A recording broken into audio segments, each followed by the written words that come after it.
Indian independence is the biggest example of how selective a narrative can get. You only saw what they wanted you to see. It almost feels like we have been sitting with the non-cooperative movement by doing nothing. We just followed a bunch of leaders.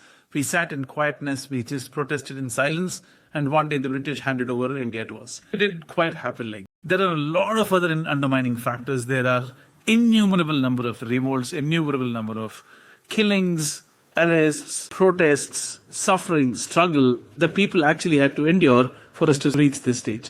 One such story which is undermined to a great extent is the Naval Mutiny by Royal Indian Navy in 1946. This started off as a simple struggle where a bunch of naval officers on HMIS Tawar revolted, saying that about bad food, inequality and racial discrimination.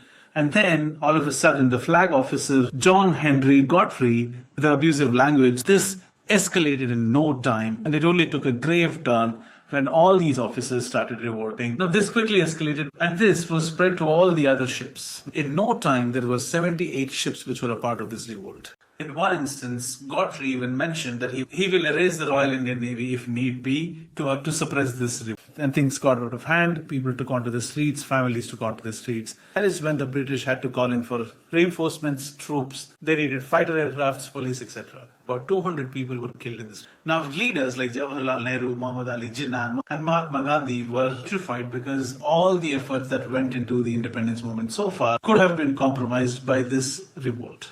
And they didn't want, honestly, anything to come in the way of when we were nearing independence. But the Indian independence was still far away.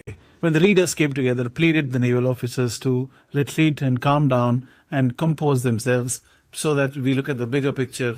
Years after this, the British and a lot of other interviews mentioned it was this revolt by the Royal Indian Navy that actually made the British rethink about not giving up India. That was when they realized that you cannot rule India by pressurizing, and they saw early signals that this is going to end. So thus, ladies and gentlemen, let's take a moment to appreciate the Naval Mutiny of 1946, which greatly contributed to the bigger independence that we're all enjoying today.